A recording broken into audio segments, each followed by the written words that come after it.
and other components. What the title of this presentation is What Makes a Good Internal Compliance Program, and another way to say that would be effective.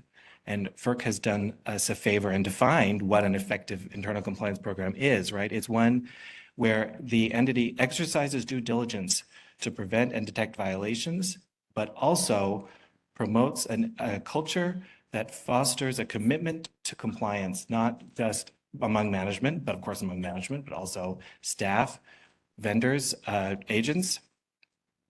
And typically when we talk about internal compliance program, certainly when WECC does, is in the context of penalty determination, right? And whether and how much of a credit a registered entity should get as part of a penalty for the maturity of their internal compliance program and its effectiveness. But that's not the purpose of having one, right? The purpose of having one is to increase the value of your operations by providing some structure for accountability and consistency and enabling you to reduce the risk that your entity has prioritized. So the motivation of this presentation then is how you can indeed reduce risk by establishing and continuously evaluating and improving your internal compliance program. So I'm going to talk a little bit about what are the components of that and how do they show up in your interactions with WECC?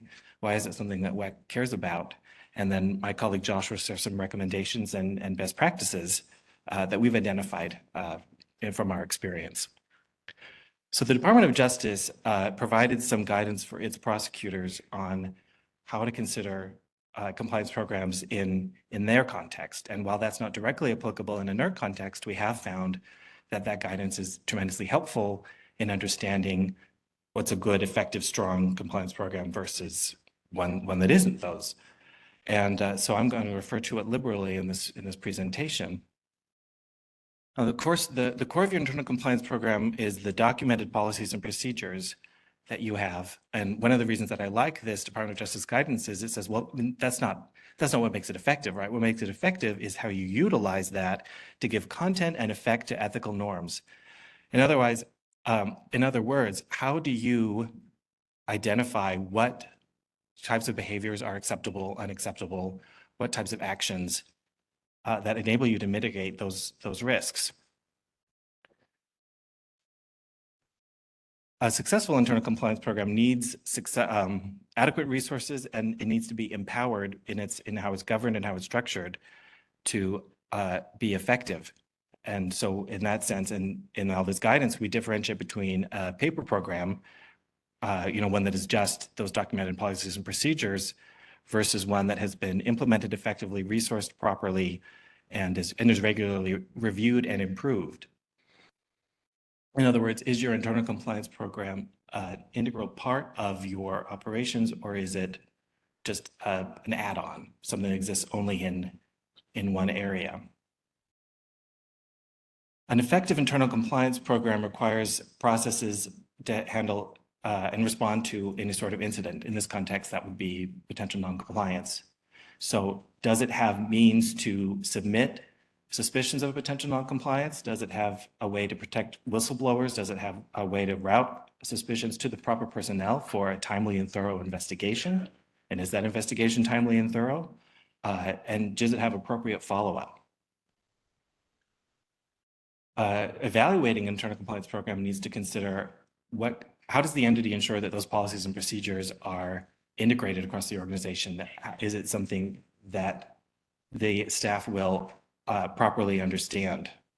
Is that training comprehensive? Does it include all components of the organization, your officers, your middle management, your staff, but also business partners, agents, vendors, anyone who's going to be involved in ensuring that you are preventing and detecting violations? Has the training been tailored to the audience size, sophistication, and subject matter expertise?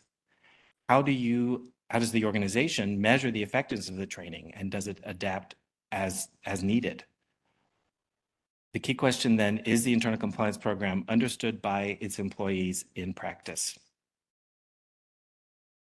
An effective internal compliance program requires engagement by high-level management and company leadership because the top leaders set the tone for the rest of the organization.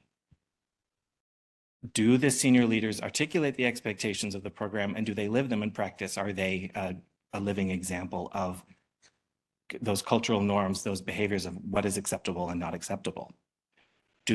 Does senior management exercise reasonable oversight of the program?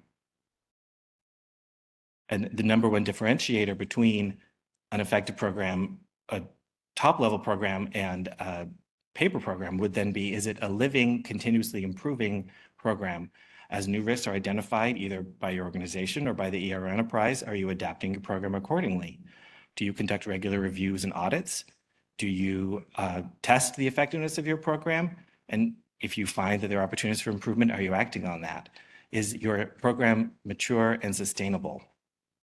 And underneath all of these components are, what is your organizational culture and what is your commitment to reliability and security? And so when we go out to do an assessment of internal compliance program, or when WECC has CMP engagement, what we're really trying to measure is that culture and that commitment. And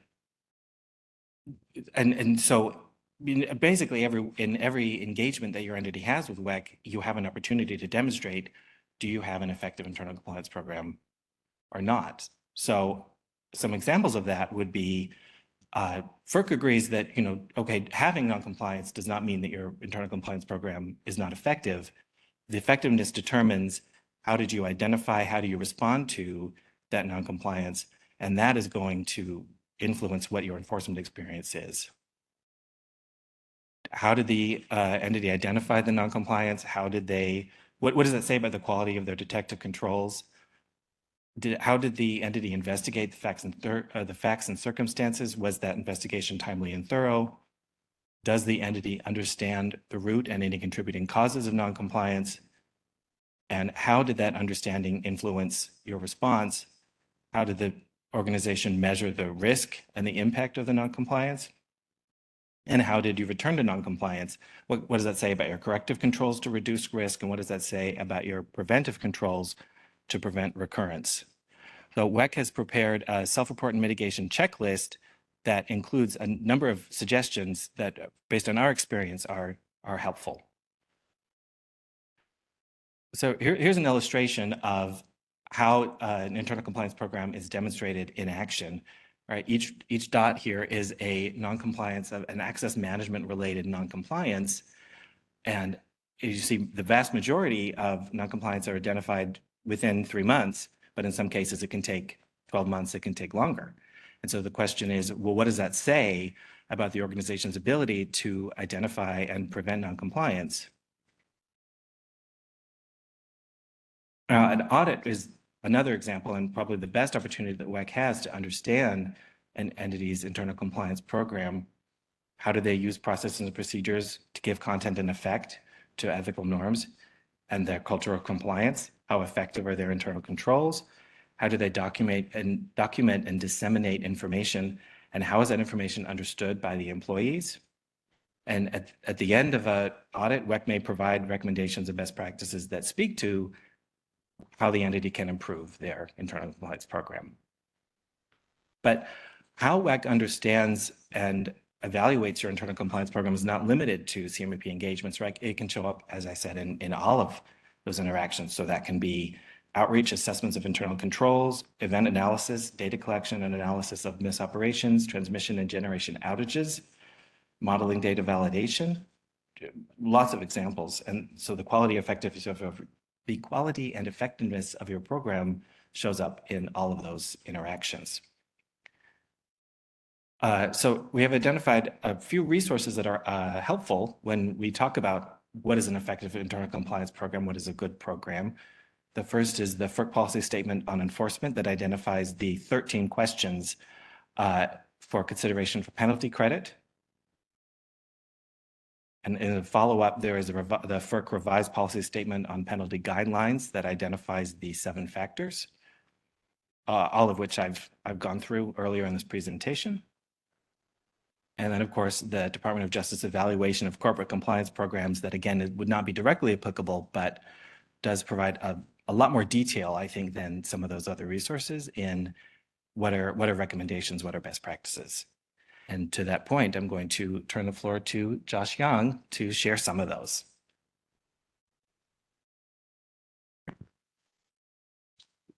Thank you, Ben.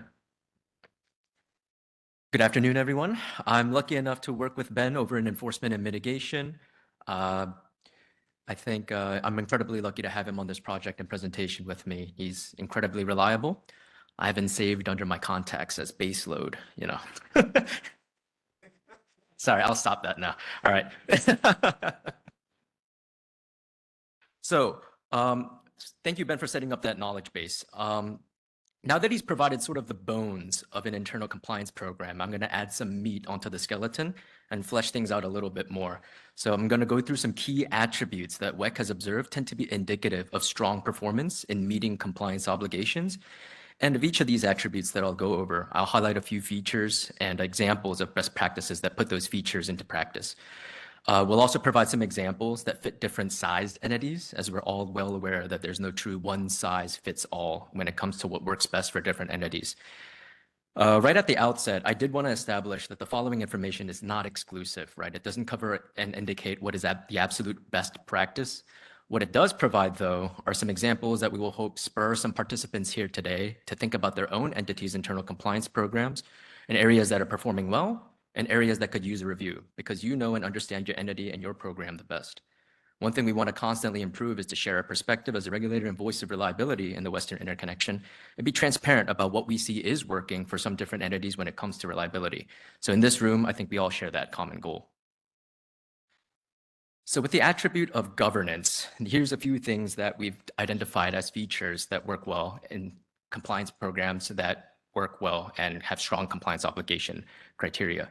So documenting compliance governance structures, documenting all compliance matters and following reporting channels, integrating compliance and risk management, ensuring adequate resources, knowledge, and skills, demonstrating a culture of compliance, which it looks like an adherence to the internal control program, but it looks also can take form of adequate governance, attendance at workshops like this, outreach events, and cooperation and collaboration with NERC interactions and interfacing, as well as ensuring sufficient and effective management oversight.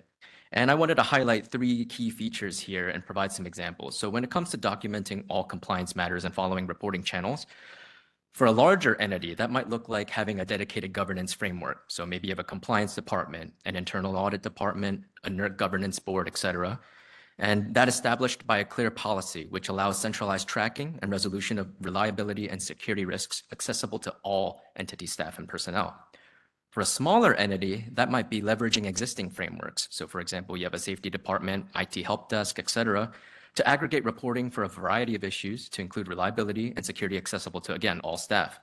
Access to the board or whatever management level should still exist, but it may actually be easier for smaller entities because of that proximity between departments. When it comes to integrating compliance and risk management, there's two different models that kind of exist. One is the centralized model, which is documenting clarity on how compliance-centric risks from a larger corporate risk register supports a holistic understanding of apparent risk. For example, how would a NERC SIP noncompliance risk inform or affect an otherwise unassociated cybersecurity risk within the corporate risk register? Then the second model is the decentralized model, which standard owners will integrate compliance complications as factors of noncompliance centric risk register items to demonstrate holistic approach to addressing corporate risk. And now it's important to note that irrespective of each model, whether it's centralized or decentralized, it would be beneficial for entities to not only focus on compliance risks, but also reliability and security risks as well. So understanding that these attributes are part of an internal compliance plan, NERC reliability standards are based on operational risk, and it stands to reason to integrate the aforementioned two types of risks, that like compliance versus reliability and security, because they all really kind of share the same goal at the end of the day. When it comes to ensuring adequate resources, knowledge, and skills, for a larger entity, that might look like scheduling regular compliance assessments focused not only on compliance versus non-compliance, but in addition to an assessment of whether compliance is met, analysis is related, but not limited to the efficacy of training and business unit knowledge retention, recent participation in NERC, WECC, and industry work groups for knowledge sharing and industry change awareness, and documenting and demonstrating identified risk and or deficiencies along with mitigation and or resolution tracking. For a smaller entity, maybe with less resources or personnel, that might be a department or business unit level knowledge retention process, which supports a learning loop model. And this can take the form of one or two SMEs, so subject matter experts, and or standard owners who can both peer check each other's performance and cover for one another during an absence or something that might happen for business continuity and compliance purposes. So for policies and procedures as an attribute, I guess what I'll do is I'm not going to end up reading every single one, but I'll highlight the key ones that we do have examples prepared here. Reinforcing with operational internal controls is one we wanted to highlight. For a larger entity, that could look like implementing a change control board for operations technology resources with a charter or policy that establishes or defines its authority. And for a smaller entity, that might look like utilizing standard owners, a compliance officer, and or maybe like a SIP senior manager to function as a final approver for changes at the entity which would affect areas of NERC compliance. So you want to make sure that you make documentation accessible and measure awareness overall. For making that documentation accessible, again, we go back to that centralized and decentralized model, where centralized models say you provide a single centralized repository where you could keep all policy, procedure, processes, work instructions, et cetera, perhaps on like an intranet site, and it's located and can be accessed by appropriate staff. Again, you could tie that to annual training processes for trainee feedback, such as a quiz, to ensure awareness of priority knowledge, where training is tracked and enforced by a compliance team. So you could have a roster, making sure that you check off different dates when the trainings were held. And perhaps if you do end up in a compliance engagement later on down the line, you could put that in as a mitigation milestone. For a decentralized model, business units ensure access to relevant policy, procedure, and process work instructions, et cetera, in a department SharePoint, again, maybe some sort of accessible portal. And department managers can provide the monthly trainings on prioritized knowledge or skills if you don't have a specific program or a vendor that you use to do such things. When it comes to monitoring vendor adherence to policies and procedures, again, we go back to that centralized and decentralized model, where for centralized models, a compliance team ensures authorized vendors receive appropriate training and access on applicable policy and procedures, and perform spot checks or audits internally on identified risk areas, such as making sure that authorized HVAC vendors are documenting visitors when entering a PSP. For a decentralized model, department managers or subject matter experts can perform field visits during a project to ensure vendors are adhering to safety and compliance rules specified in their scope of work or whatever internal process documents and guidances exist. For training, the three things we wanted to highlight here that we see as part of excellent compliance programs are implementing communication plan and risk-based training for policies and procedures, lessons learned, misconduct. For a larger entity, it could look like implementing a formal curriculum-based training program that all applicable staff must take prior to performing in a NERC impact role and retaking on a rolling basis. So you could host quarterly roundtables to discuss corporate performance trends, changes, and ensure that all staff benefit from knowledge gleaned from near misses and potential noncompliance. For a smaller entity, that could be taking advantage of free or low-cost training and knowledge materials related to NERC compliance, including publications from WECC. So leverage existing tools and technology, such as newsletters, message boards, different groups, safety meetings, et cetera, to communicate key data, such as procedure updates, change management, any new registered reliability standards and requirements, and follow-up actions or changes related to lessons learned evaluations. Another feature is measuring training effectiveness and impact. Going to the centralized model, that could look like a compliance team measuring strength of performance during regular compliance assessments to provide business units feedback on the strength and maturity of human-based performance on predefined performance indicators. For a decentralized company, it could look like a standard owner's evaluation during a regular compliance assessment and how well their internal tools, existing products, and human performance meet their KPIs and scorecard goals. Investigations, and the next couple are going to be big features, specifically in the enforcement context. So here, when you're talking about implementing reporting programs and hotlines, for a larger entity, you could utilize anonymous reporting services, existing fraud, waste, and abuse hotlines, whether that's through HR or any sort of other portal, to allow for compliance reporting, non-compliance reporting. So having a documented program for how reports are received, investigated, and resolved goes a long way because it makes sure that everybody has access to that information.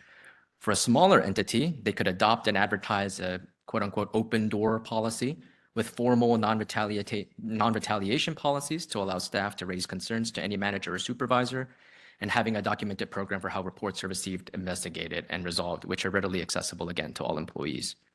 And it's important to note that the use of free or low-cost anonymous survey tools like SurveyMonkey is not recommended for processing and addressing sensitive operations or security reporting.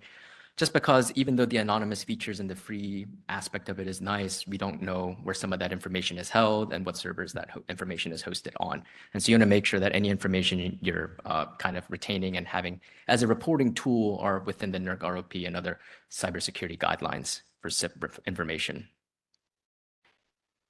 For implementing lessons learned, a compliance review or internal audit group will identify lessons learned after an investigation and track and verify implementation with appropriate business units.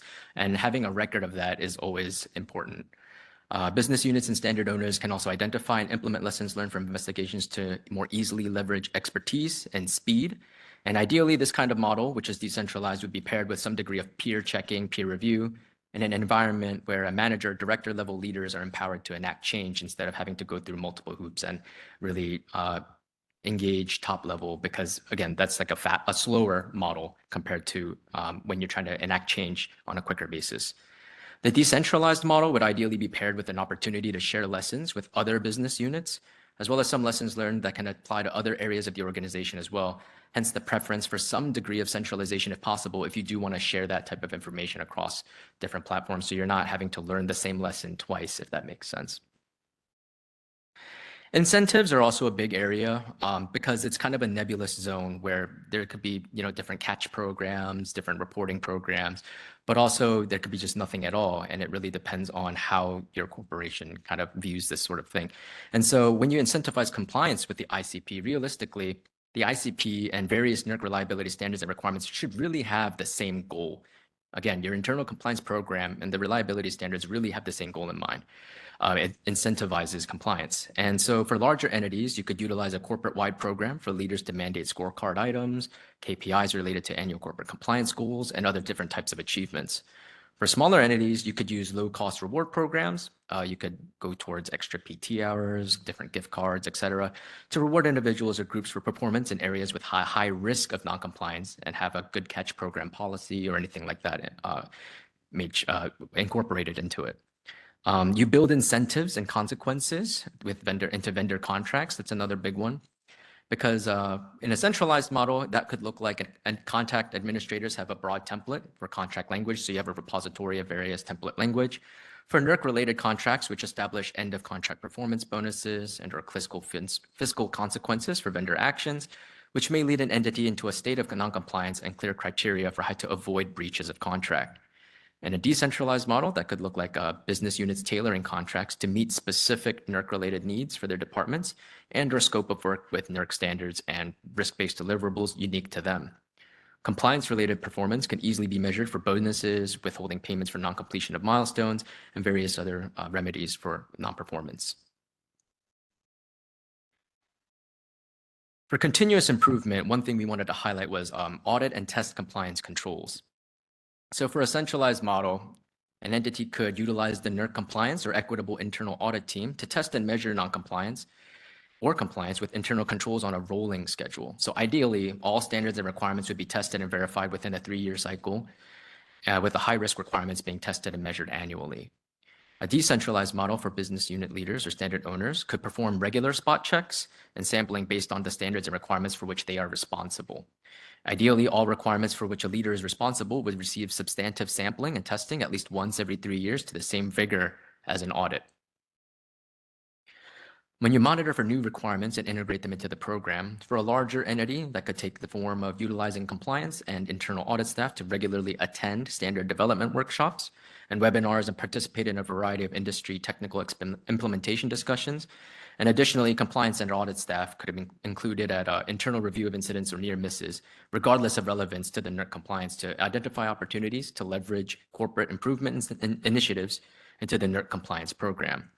If utilizing this centralized approach, such a method also needs a subject matter expert component, because compliance staff are expected to coach or work directly with subject matter experts to prepare them for implementation. And compliance staff can also identify specific SMEs to participate in standard development activities. For a smaller entity without maybe those SMEs or different types of personnel, they could utilize low-cost services or membership organizations such as WECC, EnergySec, or consultants to aggregate information and easily filter applicable data needed to stay informed of industry change. adapt existing remediation processes, such as lessons learned from a root cause investigation that's already been held, to include a consideration to identify a need to adapt an in-scope NERC-related process or procedure. Again, another one that's we're taking place right now today is participation in collaboration forums and groups. For larger entities, you could assign compliance staff and SMEs to attend forums, groups, and workshops based on their skills or interests to gain insight into industry changes and advocate on behalf of the company. And for a smaller entity, you could utilize NERC compliance POC to identify forums and groups which offer the greatest value to the organization and match staff who would gain the greatest benefit from attending. And so although monitoring for new standards and requirements refers to the new NERC reliability standards and requirements, your internal compliance program should also capture new requirements and objectives the entity's evolving internal compliance program. So when it comes to potential non-compliances, you want to investigate both non-compliances and near misses. For a larger entity, an extensive condition investigation should be the norm when discovering a potential non-compliance and investigation, and document both the potential non-compliance as well as near misses. An example includes a compliance analyst leading an investigation with an appropriate SME and searching for any other potential issues on specific systems within that specified time frame with a clear scope determination methodology, which can be outlined within an aligned submission or anything else. For a smaller entity, you could define a clear and repeatable methodology for determining a non-compliance investigation to include identifying and documenting near misses along with a clear and repeatable method for such an investigation so it can be peer checked. Smaller entities will also need extensive conviction investigations to be performed, just like the larger entity, if the investigation discovers a potential non-compliance as part of the enforcement process. Documentation of near misses during a root cause investigation, along with an evaluation of associated controls for potential improvement, is a strong indicator of a mature internal compliance program. It doesn't always have to be that actual PNCs are discovered, but near miss captures and learning and lessons learned developed from those show the maturity of a program. Performing root cause analysis and developing mitigation for different models. So again, going back to the centralized one, a NERC compliance team could facilitate and lead an investigation with the participation of relevant SMEs into an incident. The investigation could be focused holistically on the incident itself and not solely through the lens of a regulatory compliance. Immediate mitigating activities are developed by both teams. Preventative and detective controls are then designed to address the root and contributing causes. Both the results of the root cause investigation and resulting mitigation plan are approved by a primary NERC compliance leader, such as a SIP senior manager. If you have a decentralized model, a standard owner can perform a root cause analysis of a failure, identify root cause and contributing causes, and then stops to contain the issue to begin mitigation after remediation. Controls to prevent recurrence are crafted from professional judgment and sourced expertise. So it could be a sister or parent company input, industry peer, workshop forums, etc. And these are identified and approved by a senior leader.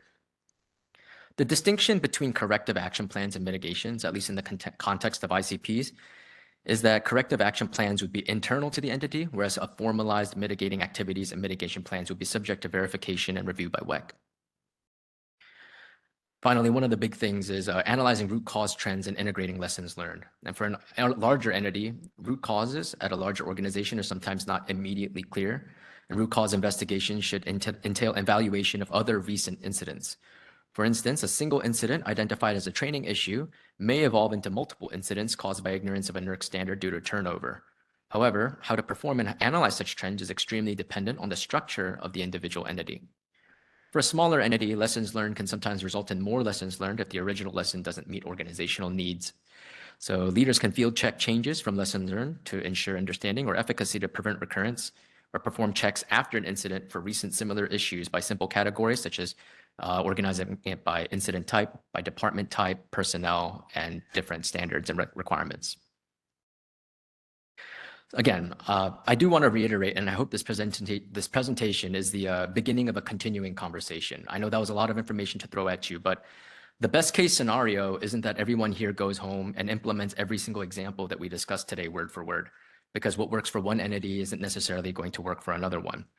Specifically, one entity performs different types of registered functions and rules, and everybody has a different place based on size, based on footprint, even based on the needs of the state.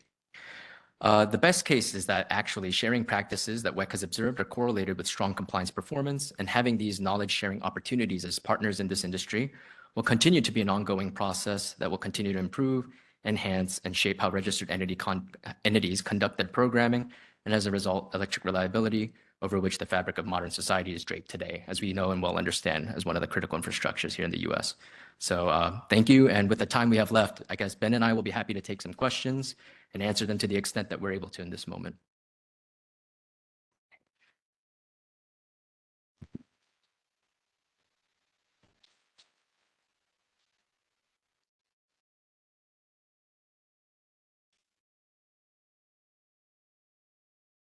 Hi, thank you for this great overview.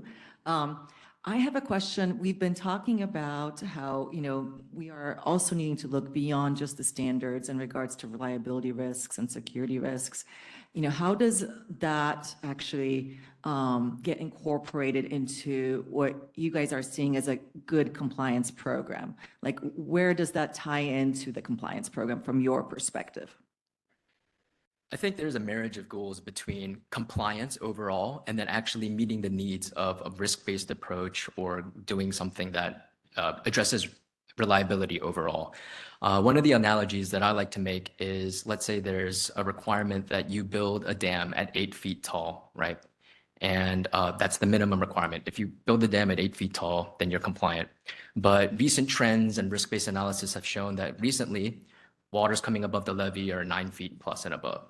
You can be compliant and you'd have a great compliance program within the bounds of what actually is required.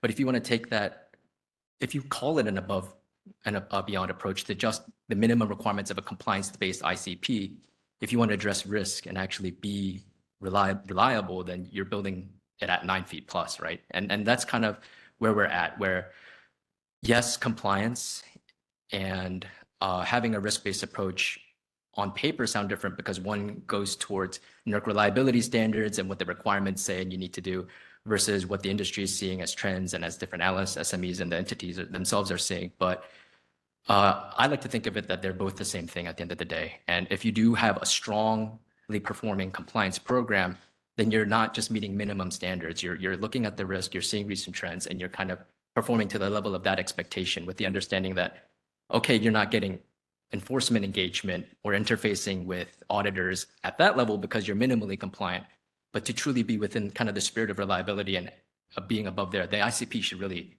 be addressing the 9 feet and above, not the minimum, if that makes sense. It does. Thank you for that. And we've been hearing that actually we might actually get questions, right? Even during audit engagements, et cetera, in regards to that above the standard reliability risks. So it would probably, behoove us to think about that as well when we're putting together our programs. Thank you. Hey, Bill Fletcher, WECC, great presentation, guys. And actually, listening to that previous comment and then looking at one of your slides where you had a resource, you're really offering kind of a toolkit. In 2009, we didn't have a toolkit. We did have the policy statement on enforcement. And on a voluntary basis, we would assess internal compliance programs at audit using that checklist. And I think there was 13 questions, but I think we had over 20 items that were there. But we really didn't have the toolkit that we have now based upon lessons learned and now things like internal control. So it's really, I think it's really prudent that the way you put a package together, because what the information and then that original policy statement, which was before there was any enforceable standards, I think it does make for a good toolkit approach because every organization is different.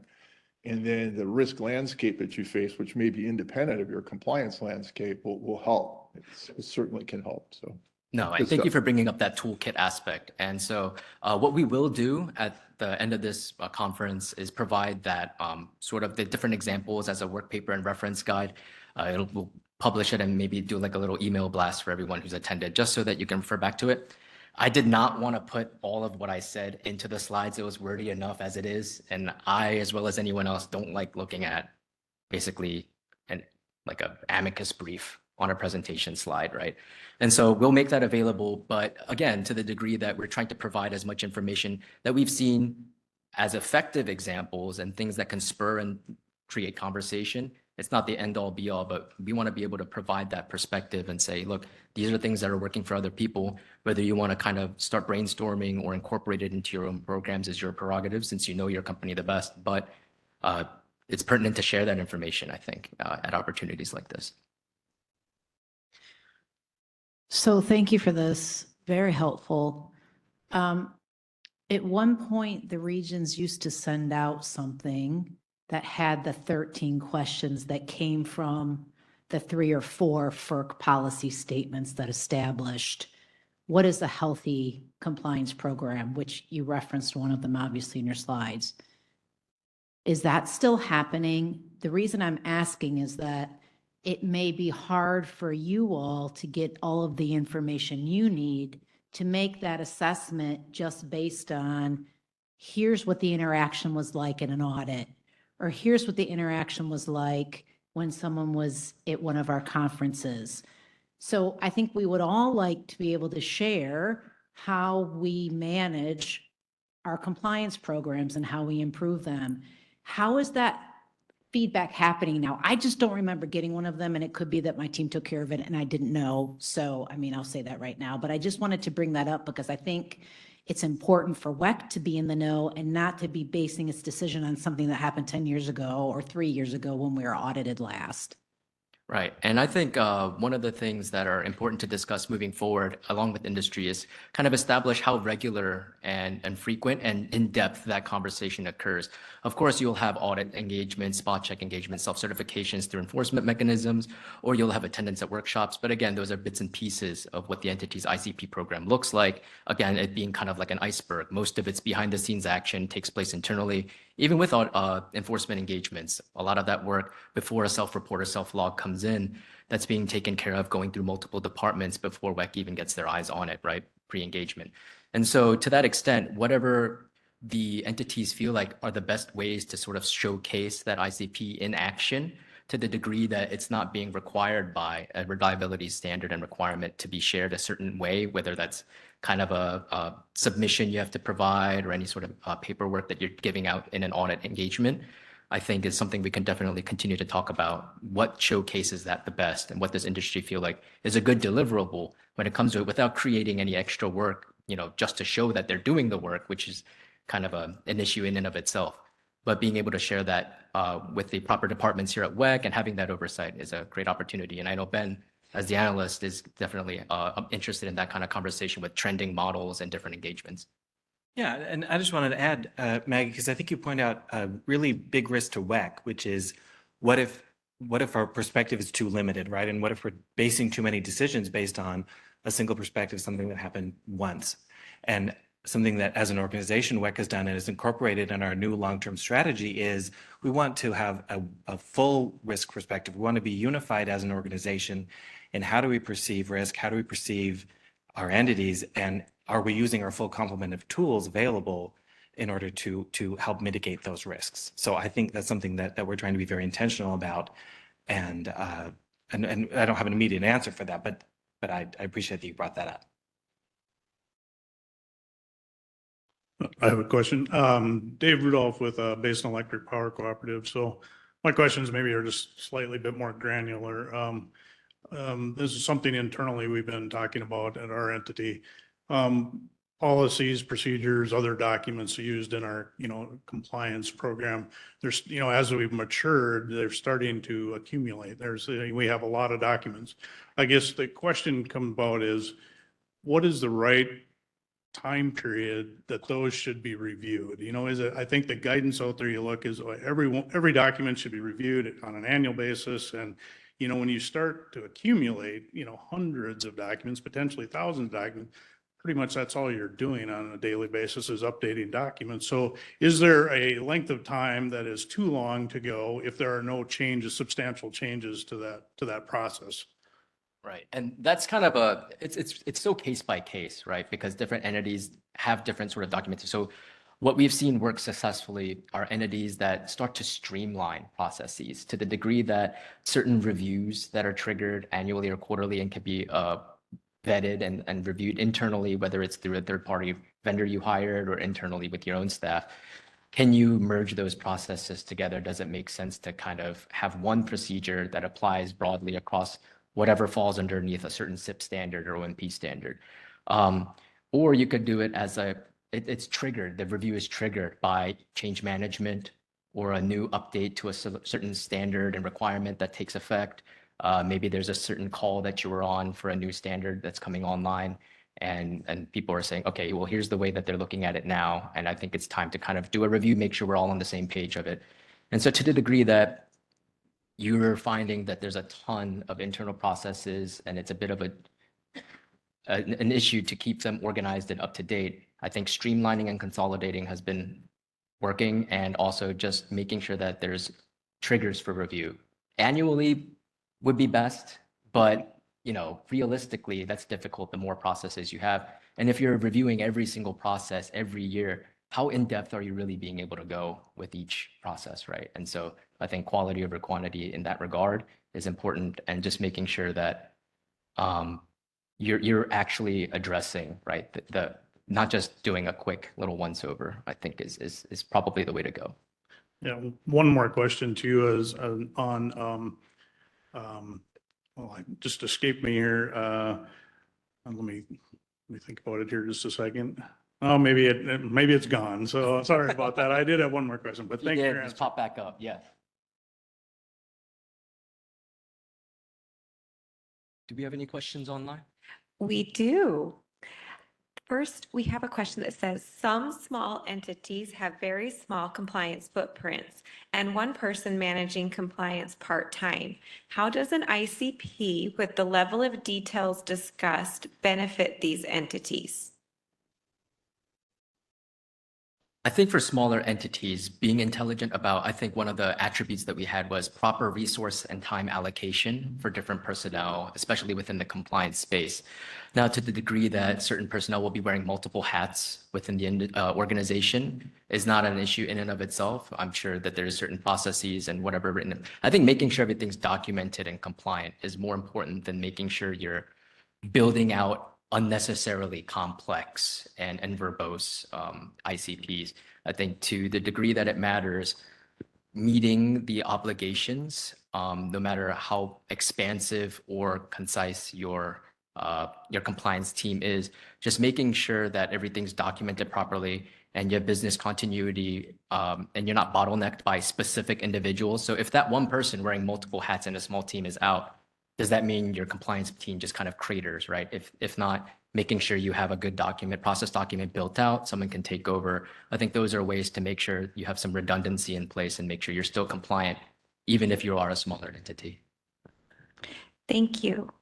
In relation to the program components applicable to the governance and management engagement portions of a good internal controls program, what would WECC use as a metric to measure an entity's middle and top management involvement in the program? So that's sort of a nebulous, as the metric, that's kind of difficult to say because not every organization's built the same way. They don't have the exact same structure or hierarchy. But what it boils down to is, how are the reporting channels and governance structures built? Is there accessibility? Is there an ability for people to be able to address concerns and they see risks in compliance? Can they make sure that that gets to the right people in the right places to make a change and enact a difference? I think that in and of itself speaks more to the efficacy of that structure as opposed to what it specifically looks like, because that can take multiple different forms, whether you're a flatter entity, whether you're kind of a more top-down entity. I think it's more about accessibility, having the right people with the right contacts and being able to enact a change or address risk when it comes down to it. I think speaks more to that ability and how effective your structure looks. And I would just add that one of the reasons I really like that Department of Justice guidance is that it really makes clear that your internal compliance program is rooted in your risk assessment and in what risks you see and prioritize. And so I think that speaks to all of this, right? Because the assessment and analysis of internal compliance program is inherently qualitative, right? It's the kind of thing it's hard to have data about and metrics about, but it's more, does the organization understand risks, and is it implementing proper means to detect and prevent violations based on its size that are appropriate for its context? And so I think that speaks to all of the questions that have come up here is, what level of management engagement do you need? If you're a small organization, what level of resources considered adequate? There's not going to be a numerical answer to these things, but are you addressing the risks that you've identified and prioritized?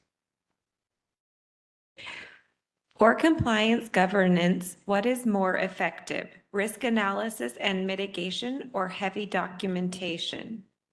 I think I just answered that Yeah. question. Not a trick question. Heavy documentations, I mean, is only as good as it implemented into practice, right? And so you could have the most robust biblical ICP in the world, but really it boils down to how did you implement it? How are you using it? And how is your entity able to kind of leverage the documentation you have in place to make sure all of the personnel are either adhering to it or understanding and even aware of it for the most part, because there are people out there, they'll join in, be part of the compliance team and not know various procedures and steps that are there, right? How are you using your documented policies and procedures to give content and effect to your cultural norms and your compliance norms? That's what matters. Okay, how does human error play into derailing a robust compliance program, and how do you prevent that? How do you prevent human error? I don't know. It says, actually, it said how to arrest it, but I didn't know if that was very clear If I either. had the answer to that, that's $1 billion idea, right? But as much as I think, I mean, at least WECC enforcement, and I'm sure that some of the other regions in NERC as well, harp on the effect of human error, right? It happens for sure, but we always say, hey, do the 5 whys and really get down to the root cause analysis on why that human error occurred. Maybe it was a training issue, internal controls issue, that kind of thing. But to the degree that human error is and always will remain, right, a aspect of why a non-compliance occurs, there's no really stopping that. And there's very capable people out there, myself included, that make mistakes all the time. And to the degree that you have the documentation in place, just make sure that you're really putting down the correct reasons, because later on, maybe down the enforcement pipeline, or you're undergoing some sort of audit engagement, making sure you've really nailed down root causes for why you had non-compliances in place. Make sure you don't have an established pattern or compliance history built upon kind of surface level reasons, because you don't want something to look programmatic or systemic. You really want to make sure that each individual kind of non-compliance is fully investigated, so that you're not chalking things up to a bigger issue when it really shouldn't be. And so human error will and always be a thing, but to the degree that we've found, if you ask yourself why a couple more times, you really get to a better reason. I would say just err on the side of, looking into it a little bit more. But we can't eliminate that. If we could, things would look pretty different, I think. Thank you. I think this piggybacks off some earlier questions, but it says, will WECC be bringing back the ICPA, which stands for Internal Compliance Program Assessments? I'm going to tee that one up to Jimmy or Steve here. I mean, I'm not aware that, I think we had a lot of discussion about, because some of you may remember in the past, we did have, as part of penalty determination, there would be an ICPA, an internal compliance program assessment, where we'd ask you a lot of questions, collect a lot of data, and create something. And I think what we found was that lived in a vacuum, right? That would happen as part of the enforcement process. But meanwhile, all of the other risk assessment, your compliance oversight plan, would happen in a totally different part of the organization. And so something that we tried to do is, as I said before, have that more harmonized perspective, have that single understanding. And for now, we haven't found that it's necessary to do internal compliance program assessments as a formal thing, but that is something that we're looking at all the time in all of our interactions with you. Are they mature? Do they have a sustainable compliance program? So it's no longer a one-off siloed thing. That concludes the online question.